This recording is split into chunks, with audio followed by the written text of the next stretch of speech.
y'all are so very happy to be here today. Let's see.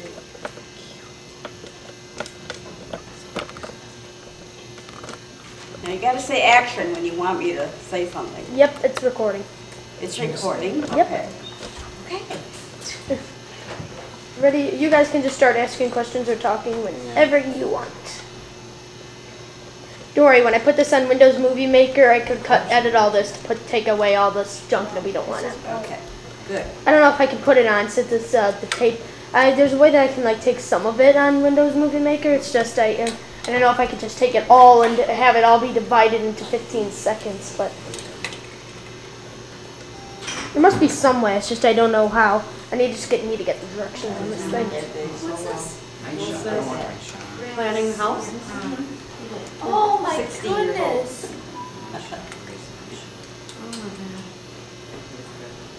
What's that about? Old Lake Shore Drive. Was her house plans? 16 and 17 years old. Oh, he wants to be interviewed. Oh shit, I'm recording it. Yeah, that's right. Huh? All right, what, Dad? Again. I know. Wait, you're sitting over there now? No. Oh. Well, I'm reading that. Okay. I have some more war stuff, but we have to make copies of it. Yeah, so Amy, we were cleaning out our basement. We've been cleaning it out some more to possibly get it renovated and everything. I came across more newspaper articles that was say of the moon landing, Oh, this is, you need copies of Apollo all this? 11 and the Nixon That's a resignation. copy, but I have the original in my... I thought you said you need more copies, or? No, I think I have one for... Oh, okay, good. Pam, I made one copy for your family. Is that all right? You want more? No, this is fine, because we got the scanning machine at home from Dad's Bible that he used to write, This is jot a little down stuff diary that you that had he talked was to going Sam overseas. about. She made copies. If I could, I want to get the original thing so I can see the actual. like, Hey guys, actual pages. do you want me to stop recording since I'm not actually doing it yet, or? That's awesome. Um, That- Stop. Yeah, we're gonna, Christopher's getting set up. I'm pretty much ready. I figured out what Just how long you gotta take? Bob, that's Grandpa. Those are the dances. Okay, now how far back do you want to go? Who she's dancing with. We'll start Each dance. Depression era. Again. During the Great Depression. Pardon? During the Great Depression. Like, Okay. just- That goes way back. Yeah. we're going Okay. back all the There way were back. 5 of us kids. I was third in line. I had 2 older sisters and 2 younger brothers. Mhm. Okay, and 1929, I remember going to the bank with my dad, or everybody was in the car in fact. It was October, and he ran into the bank, and he came back white as a sheet. He said, they're closed. The Depression, it had closed down all the banks, and he had a business, and of course, the business went under because everybody else was in bad shape too. He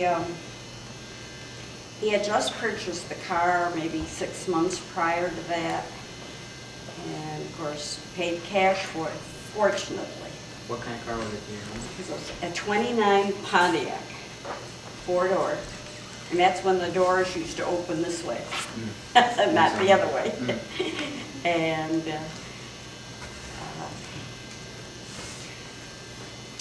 we had the car, and we used to use it without a license plate by going down alleys. We wanted to go to the store, we would scoot down alleys. Well, then the police wouldn't see you. We didn't have money for license plates. And then it got so that we didn't have money for gasoline, so it sat out in the backyard for years and years and years. When my oldest sister got married, her husband wanted the car, and he bought it from my dad for a few dollars. And fixed it up and used it. That was like in 1935, 36. So, anyway. Yeah, it was rough going. It was rough going, with very little to eat. We were lucky if we had one item for dinner. Usually it would be spaghetti, and most of the time without anything on top. We had a lot of cocoa that was made, and we put canned milk in it. And we felt really rich if we had canned milk. It was very hard because my youngest brother, little Chucky, was he was 4. I was 4 when he was born, so it was 4 years difference. I remember him crying and crying and crying because he didn't have anything. My mother would make cocoa out of just a little sugar, cocoa powder, and lots of water, and shake it up in the bottle. And he'd walk around the house drinking that. That was it. There were a lot of days like that, just not enough to eat, never enough to eat.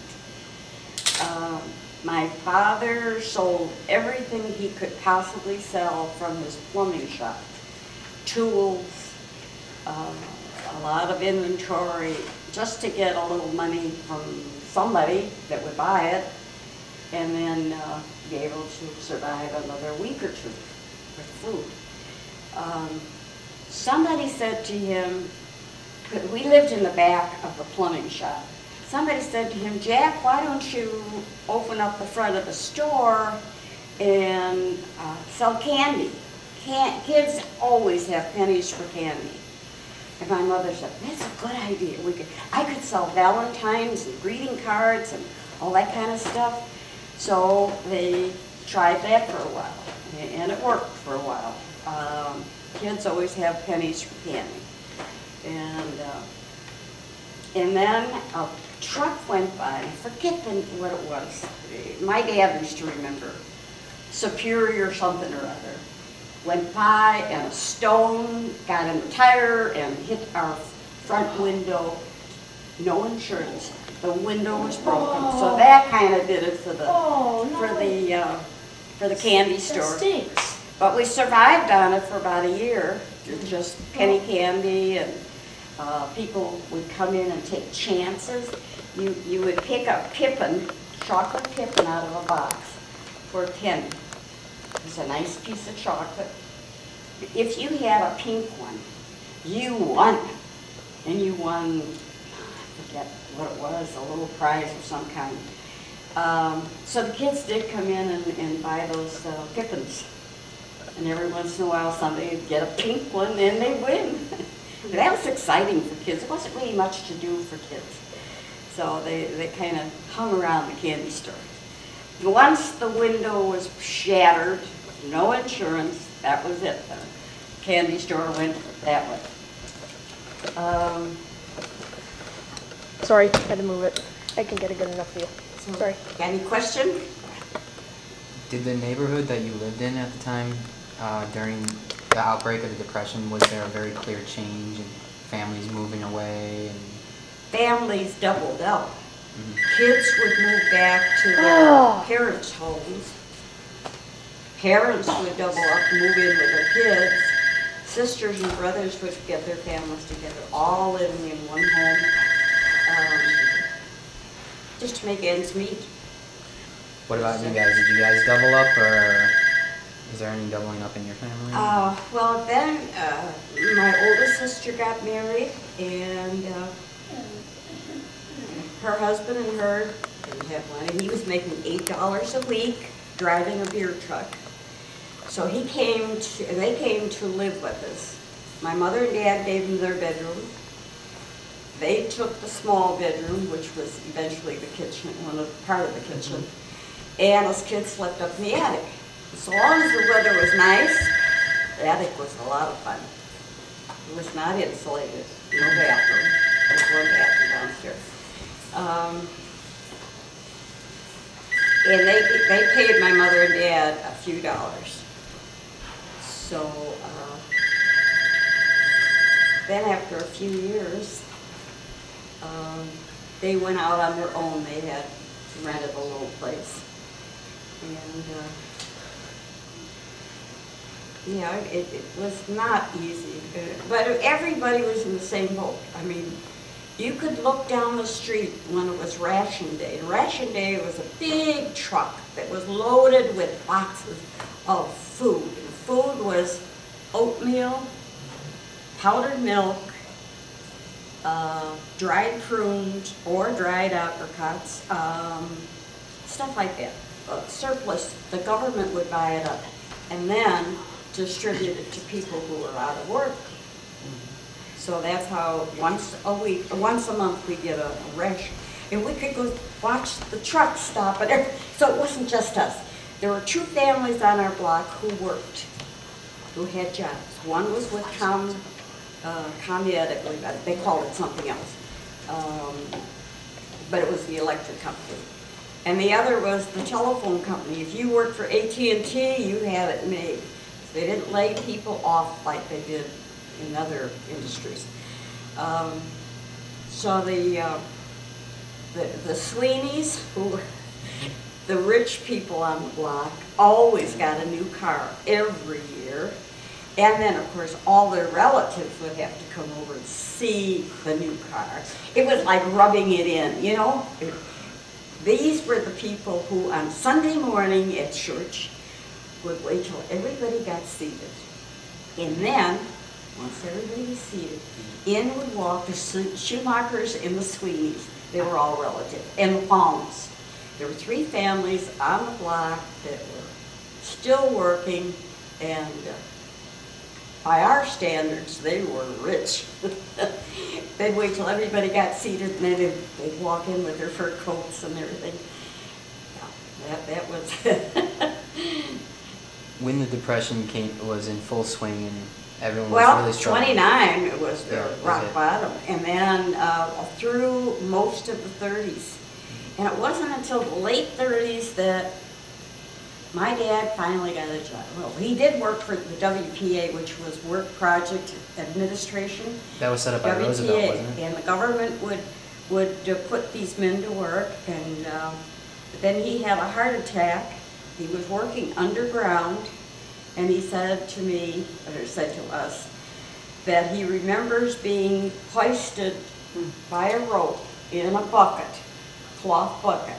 They're hoisting him up to ground level where he was taken to the hospital. And that's when he first discovered that he had a bad heart. And so he couldn't work. He couldn't work. So we went back on relief. That's what they called it, which was now welfare, subsistence, I don't know. So we were on relief for till about 38, 39. Hitler was starting to really rumble over there and taking up countries that were vulnerable, and he would move in and take over. And I think here in America we sensed that we would eventually be in a world war, and they started putting men to work in basements. They would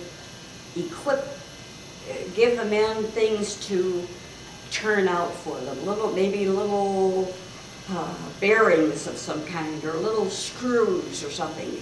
Something these men could do down in their basement, and then the government would buy these things from them. Well, and people started buying things. People started to buy more food. So the economy really started to get better around 1940.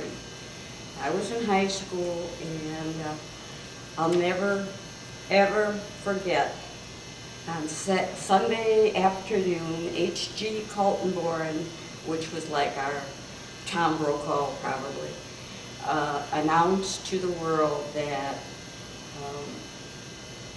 Pearl Harbor had been devastated. Oh, that was 41, not Yeah. 1940. It was 1941. Pardon? 1941 is when Pearl 1940, Harbor. December 7th, yeah. And Leading up to the attack on Pearl Harbor, were there a lot of whispering amongst like your neighborhood and the community that something bad was coming? Yes, With yes. Japan out in Yes. the west and Yes, Germany we conquering the knew, East. but we didn't understand what was going on, but we knew from the parents talking that things were not too good.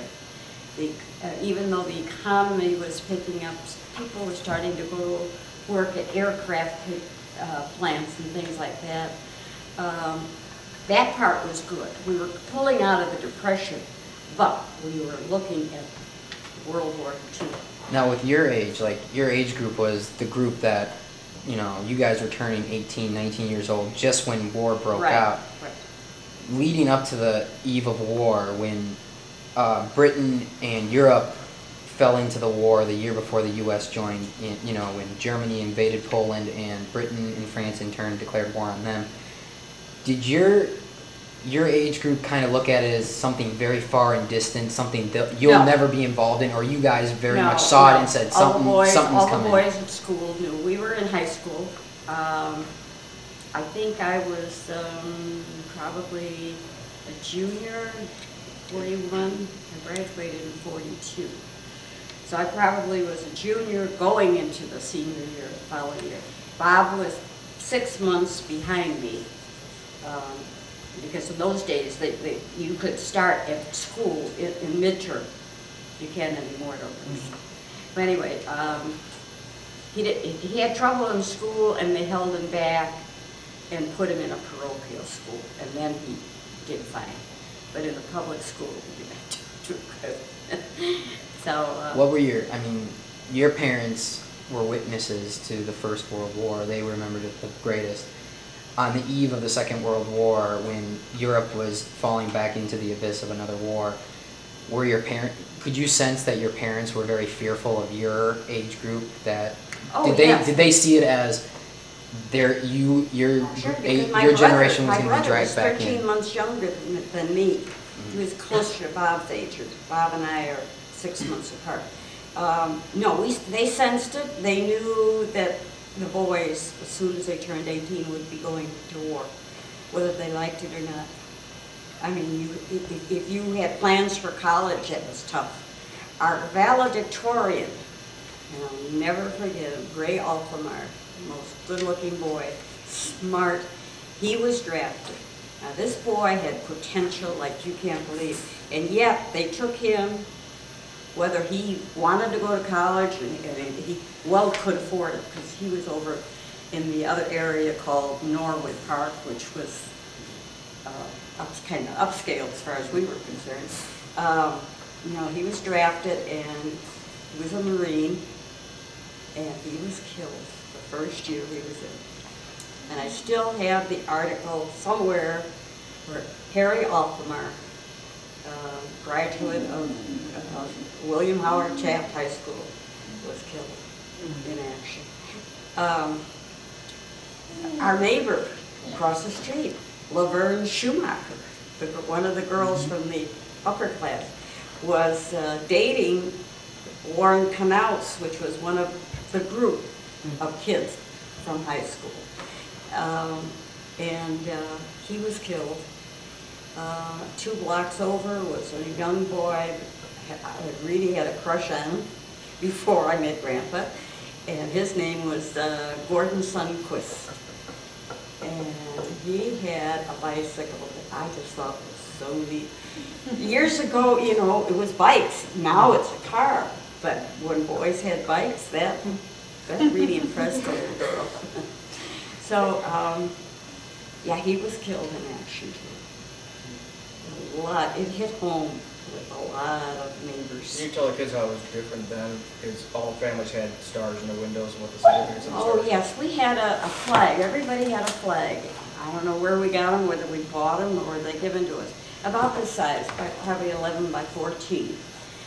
And it was white background with a blue, dark blue border, and in the center, it was a red border, and in the center was a blue star for every boy from your home that was in the service. If you had 2 boys, you had 2 stars. If you had 3 boys, you had 3 stars. And some families had many, because the daddy would even be gone. If the boy or somebody in that group or whoever passed away, was killed, there would be a gold star placed in his place. That was hard to see. And on our block, we had two of them. Were there some, Young men who they were married, but the wives had the star, the gold star. were there some neighborhoods that you could walk down and it would just be lined with gold stars? No, not that many, but you get maybe 2 or 3 on a block. Still, It was not Yeah. uncommon. Was it something when you guys saw it, you couldn't stop but just think for a minute? Like, when you guys see the gold star, would you stop and just kind of look at it a minute and just be... Well, just- sure, in most cases, we knew who he was, and, you know, a newlywed, I'm thinking of, and I can't think of their name right now, an Irish name. And then one of the boys came home with -1 leg. And that was hard, because, you know, prosthetics in those days were, you know, they weren't that good. And to see him struggle, you know. You tell them about the like a Western Union telegram and how that would get delivered to the families, and because it's not like that now. Oh, yeah, yeah. If somebody were killed in action, or maybe not in action, maybe just killed, they would send 2 of that boy, like if he was a Marine, it would be 2 Marines at your front door with the telegram saying that you're missing in action or killed.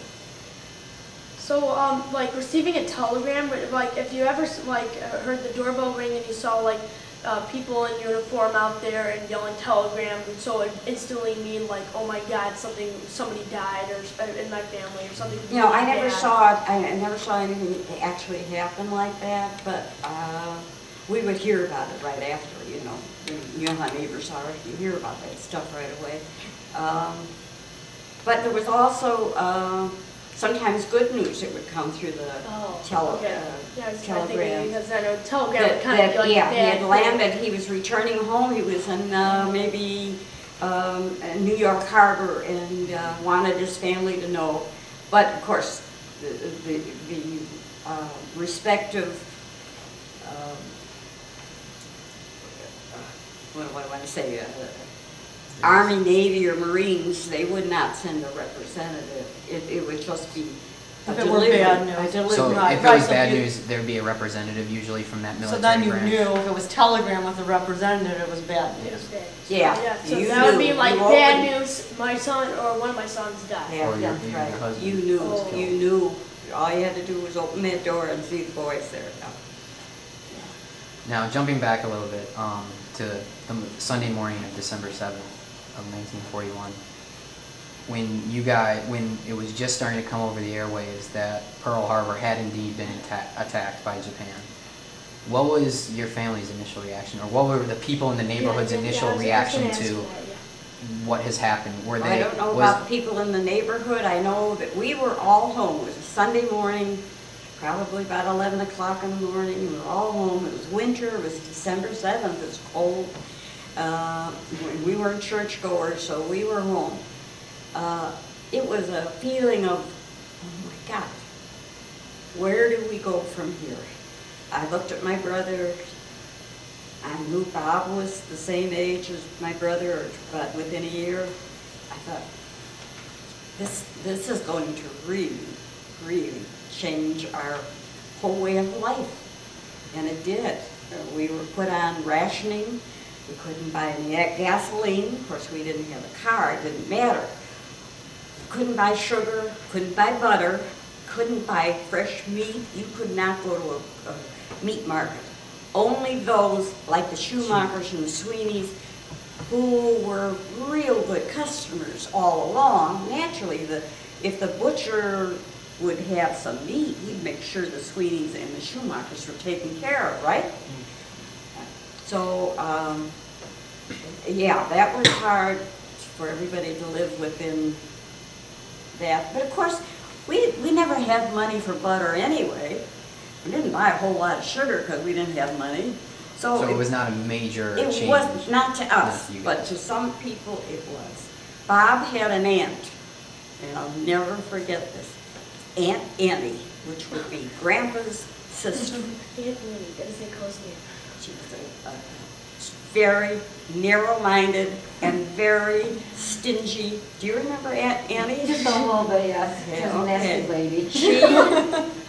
She would make Bob's mother so mad, this would be Grandma B, because she hoarded. She hoarded sugar, she hoarded butter, she hoarded everything that was hard to get. She hoarded. Yeah. So Bob had such distaste for her. My hoarding aunt. So people didn't get cakes for their birthdays then in those days? Oh, no, See, is it not true? every year. You just didn't always have. My brothers, they had the same birthday. Oh yeah, yeah, and they'd have September like that 15th. banana cake or something. And they were both born on that day, 3 years apart. So Jack, my oldest brother, who was 13 months younger than me, he thought Chuck was his birthday present. Because he was born on his birthday, that's my birthday present. But the two of them loved banana cake. My mother, somehow or other, managed to make birthday cakes somehow. But it would be from scratch. If she had an egg or two, she had a little bit of sugar, and she was able to make it. But a banana cake was their favorite. She'd make a 2-layer round vanilla cake, and in the center, the center layer was a cream, kind of a cream sauce, but a clear cream sauce. Sweet. You glaze? Yeah, like glaze. And then she'd peel this, and slice this banana, and then on the sides of the cake would fall this glaze. And then she put the top layer on, do the same thing with bananas, and pour this glaze. They loved it, and always had to have banana cake. Everybody else liked it too, so it was nice. Jumping ahead, basically the next day, December 8th, 1941, was the day that Roosevelt asked Congress for a declaration of war in his famous speech that even Yes, today we is were in the auditorium of the Taft High School. They were all called there. That was Monday morning, about 10 o'clock. And they announced that, they had declaration of war. He asked Congress for permission to declare war. Yes. Well, everyone knew. it was just, it just a pall came over the whole auditorium. Yeah, everybody knew that this was it. The Were boys that were graduating that June would all be gone. was there in the crowd when the announcement came over that a declaration of war was asked for and it was unanimous, almost unanimously. But a little thing people don't know is the vote was 49-1. There was one state that voted against going to war. Do you know who it was? I forget who it was. I didn't know. want to say it's realize something that. like I knew it was almost the state of 100%. Washington or Alaska. One of the two had Uh-huh. asked for us not to go to war, and it was for some reason or another. But where a lot of the students were, a lot of the girls, I guess you could say, were a lot of them tearful, or did anybody get very emotional in the high school when it was known that we were going to war? I don't think, no, I didn't see any emotional outbursts, but it was like we couldn't believe it. Here we are in this terrible war. No. I didn't see any outbursts. A lot of quietness. That auditorium cleared out real fast. Did it feel like when the attack happened and the war was officially declared on the Empire of Japan and Nazi Germany, did a lot of the kids, and you included, get the sense that your innocence was shattered? That the idea that you guys were safe and... I think most of the boys felt, I'm ready. I'm ready, it's my country, and I need to go. You know, I think it was almost unanimous that the boys all felt that way. I don't know of any young boy that in any of my classes that shirked their duty. that's why it was so hard for me to accept the fact that there were older guys maybe out of school, some of them in college, that's fine. They need people who are in the educational channel to finish. But some of them just felt, and my two brother-in-laws were very much in my thoughts anyway, they would go somewhere where they could avoid the draft, and they did. One went to Attu, which is up near Alaska. The other one went to state of Washington, to the atomic plant. So long as they were in a very important role that helped the war, they would be deferred from the draft. But these kids out of high school didn't have a chance. They were out of high school, they got their greetings. The United States military would like you to report for duty in such and such a day. And that's the kind of letter they got. But that's the minute they would graduate from high school, they'd get that letter. Bob graduated in June.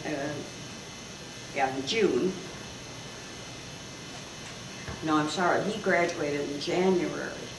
And then he got his, I'm thinking of my brother who graduated in June, and he no sooner turned 18, they got the letter. And back in those days when the boys were drafted, there was a local place in what we call Jefferson Park, which was like the nucleus of our community.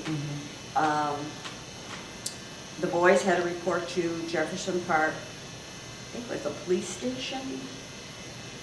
But we all went on the streetcar with the soldier-to-be, the whole family, and see him off. Because once he got there, the government would transport him to wherever they wanted. How was your family's like your reaction or your mother's reaction to having your two brothers go off to war? It was sad. It was sad. Nobody wanted to see these boys. We're just beginning to grow up, 18 years old, and then they're taken away. But I think we knew we had to do it. We had to accept it. It was one of those things that it was important that they go. When you guys reached Jefferson Park, was it just overcrowded with soon-to-be GIs being sent off? The families, they were just like, they'd be coming from all different directions on this main line, which was Milwaukee Avenue, and in Jefferson Park. And it was like, I take it back, it wasn't the police station, it was like a storefront that said Army recruiting, and that's where the boys met. And we waited around until the buses that transported them down to, not down to, but to Camp Grant, which is, I'm not sure where Camp Grant is. I used to know. It's in Illinois, and then the boys get their shots and everything else, and then they're shipped out to wherever they need them. Do you remember what camp Grandpa was shipped off to for basic training? Where he was shipped out of? To basic, where he was sent for basic training. Do you remember which camp? Yeah, Camp Grant. And then he was shipped to Yakima, Washington, which is where we got married eventually. Yakima was upstate in the state of Washington. And that's where he would join within the 70th Division. But then he was sent down to Oklahoma for training. He spent maybe 3 months in Oklahoma, and he loved driving the trucks. So they gave him training in driving the trucks, and I think that's where he got a lot of his good and bad habits with driving. He used to love to drive those trucks. When he was in basic and he started writing letters to you, did he have any idea of which theater he was gonna be sent to, the Pacific or the No, European? Or no, they had they no? Before they sent him to Fort Sill, Oklahoma, he was in Yakima. They sent him to school to learn, what do they call it? Meteorology. Meteorology, because he was so good in high school, his meteorology class, top grades all the time. He loved it. And they put him in that, and He wanted to go in there, wanted to fly, but they NPQ'd him. oh, with he color. wanted to fly so bad. Just before he got drafted, he thought he had a little window there of opportunity between his graduation and when he actually was, called, drafted. He tried to get in the Army Air Corps, and he was colorblind. So they gave him some things to do to try to retrain his eyes so he could see colors, red and green, a little bit better than me, but it didn't work.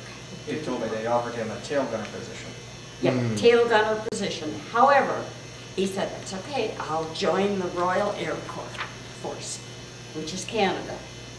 So he gets his dad to take him up there, and he join that. But they would not accept him because he was United States, right at the age where the United States needed him for drafting possibilities. So he was disappointed about that. Remember why he didn't accept the tail gunner position? What's that? Remember why he didn't accept the tail gunner position? They never told me why, no. But Average life expectancy of the tail gunner was like 4 missions. And he actually, wanted they to actually- fly an airplane because he had soloed. He had gotten his solo license privately by taking lessons out at what we now call, I can't think of the name of it. It was American Airport. Anyway, I think it's part of a good part of O'Hare Airport. It was in Des Plaines. Why can't I think of it? I don't. We took Civil Air Patrol lessons out there, Bob and I, and he was the one who, I didn't want to fly anymore on the Man on the Moon, but because I was with Bob, and you wear a uniform, and he made me secretary, so that was fine with me. I was secretary for the squadron, and we wore uniforms and the little caps. Was this after the war? This is before the war. Okay. Yeah. This is right after. No, it wasn't right after. It was just prior to the war being. To be in the Civil Air Patrol was quite an honor. It was something that most kids wanted to get into and they didn't know how. And for some reason or other, Bob knew how to get in. And once he was in, I got in, and we would go out to American Airport every Sunday morning for 3 or 4 hours. He would do his flying because a lot of the older men that belonged to that helped the younger guys. And if they saw that there was potential there or enough interest, they would really take them under their wings and give them extra help. And Grandpa and Grandma said, okay, you can. He wanted to take private lessons, and they were expensive. Forget how much. I think somewhere in the log it tells what they cost, but at that time it was a lot of money. And he worked at Jewel Tea for 30 cents an hour, bagging, and then eventually 35 cents an hour working the produce department. So once he got started on that, he really, really loved flying, and he did a lot of flying. Soloed, got his license, and that's why it was so heartbreaking for him when he tried to get into the Air Corps and they wouldn't take him because he's colorblind. He really had no idea that that was a restriction and that he was colorblind? Don't know you're colorblind until somebody tells you. How do you know until somebody tells you? Back in those days, Yeah, he's really is he colorblind? Very bad. And also Isn't shades that on. funny? Like, Oh, how'd you discover it?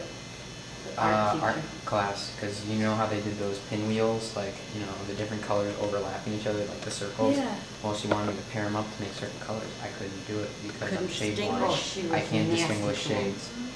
Shades and colors I can't distinguish. Like, you could put yellow in this room, and if you change the lighting of the room just right, it'll look orange or red to me, and I won't know. Oh, that stinks. Wow. Yeah, so I feel Grandpa's pain. I want her to fly too. It's funny too, because Bob had an uncle, Uncle Paul from out east, who was very successful in his job. But Why does it matter if you're colorblind or not for flying, really?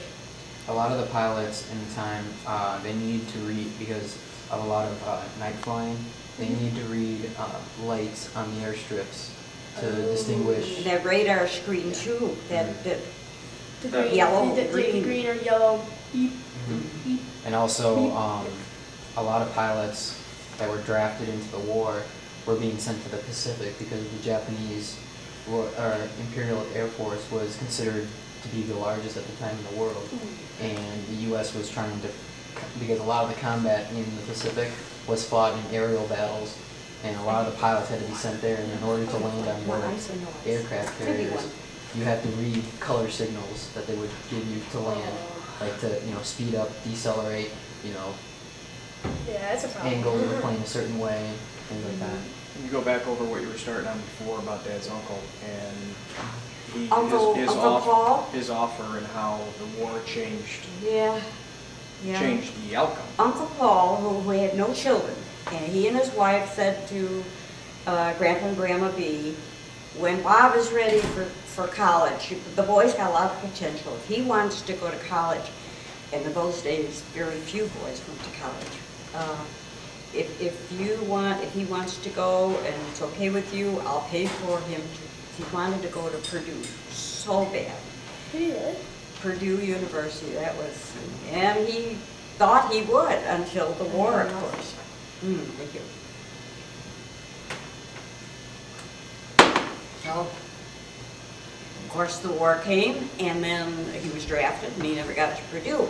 And of course, when he came back, he had one baby over a year, and another one on the way. So, you know, you don't go to college when you've got kids, unless you got lots of money. So, he had to put that on the shelf. So then, when he did come home, Grandpa said to him, "Well, Bob, you got to make a living now. You got 1.5 kids, one on the way. You got to make a living. How about becoming an electrician?" Well, yeah, I got to have a paycheck. I got family to support now. So he did join the electricians union as an apprentice with an apprentice wages, not very much, $60 a week. And we were thankful for that because at least we could pay rent and eat. Did, when Grandpa found out what theater he was being sent to, was there a feeling that one theater of the war was worse than the other? Or both were just, a lot of people felt equally as dangerous? A lot of his schoolmates went to the South Pacific. Okay. I don't think he had any preference. If he did, I didn't know about it. He just went where you were supposed to go. When was he officially shipped out to Europe? When Bob shipped out, When was he shipped out? January, 4th? right around January 1st of 45. 45 or? And in 44 or those, 45, I got one here, is that in Washington? He was hoping to leave before Christmas, but they got delay. oh, coming home. As we were talking about coming home or going over? Going overseas, going over to Europe to fight. Going over was like 1st of January. And he was on the Mediterranean. And Maricopa, was that the name of the ship? Yeah. and I ended up docking in Marcera. And then coming home, he was hoping to get home for Christmas to see Dawn, who was born 7 months earlier, and it took, I think, 6 weeks in a holding pattern before they even left. Did Grandpa, when he was in Europe, did he ever see frontline combat, or was he ever exposed to actual full-blown combat? Or? Well, when he got over there, they had already had D-Day. Okay. And so he didn't get in on that. However, there was the Battle of the Bulge, and that was what he was in. He was in France, Verdun, and then, I can't remember the other names. Ended up just outside of Berlin. What? Ended up just outside of Berlin. Yes, toward the end. And that's just at the Bulge. Chris, we watched D-Day the 6th of June, the little black and white version. Yeah. When they talk about Field Marshal von Rundstedt going up and down the Rhine River. Yeah, I remember. It was the last major offensive the Germans Field launched. Marshal von Rundstedt, the 7th Division, he was on loan to the 3rd Army. They chased von Rundstedt up and down the Rhine River, crossed at like 3 in the morning or something, and came in. Von Rundstedt's army was running away at the time because Germany was collapsing. So that's where the swastika flag came from, the SS helmet, the stick pin, was von Rundstedt's army, Yeah, I and forgot about he has that. the Field Marshal's cap.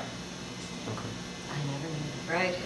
And when he He told me that was never scary, because he went into the town with 2 or 3 other guys, and they did their, whatever, normal patrol, you go up the street. And then they were the ones to hit the headquarters first. That's why he got that stuff.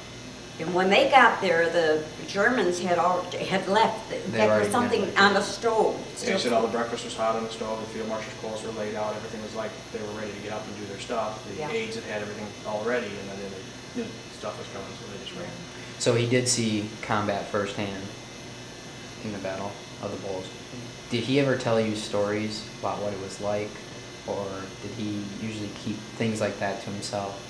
Just that the nights were long and cold, and if you had duty to be out for, I suppose, to be on guard for something happening, how lonely those nights could be, and then sometimes it would be action, and then the boys would be involved in that. But I think, I don't know, I think that well, I wish he were here to tell you, because I don't know. All I remember is him telling me these things. I remember he told me that he never was worried about it until after it was over, because then he had to go get back, and they gave him a truck to drive back. And he said that was the worst time ever, because the war was over, but not everybody knew it was over. Right. And it was a more dangerous time than when you knew who the Exactly. enemy was, because even then, the non-combatants were still wanting to kill the Americans, and you just didn't know. They hated the So he said Americans. you'd have to pull up to a sign, all the signs were turned around, you'd have to find a local, hold a gun to their head and ask them for directions, and hope that So the he guy talked to killed you them a lot more than he talked to me about that. And he said that's how he got it back. He said that was the worst time, was trying to figure out how to get through the country without getting killed after the war was over. Did he ever talk about the devastation that was laid onto the it was in the cities? newspapers, we saw it back here. They just leveled Berlin. There's nothing left in Berlin. Did Grandpa ever talk about it? Did he ever talk about going into villages and towns and what have you throughout France? Afterwards? Yeah, after the devastation. The devastation, yeah. It was, your history books will show you that too. The devastation was terrible. But that's what they did to England, and that's what they did in Paris. That's what they did, the Germans. Hey guys, I need to To, interrupt for 1 second. I have 4 more minutes on this, and we've recorded like 50 minutes so far, so Well, get it on tape. get it on the tape. Get another tape. Get another tape. Okay. We could take a potty and drink break. You want to pause it? Water tastes real good to me. I don't know how long you guys have and how long you want to go, too. I mean, I'm not the one talking.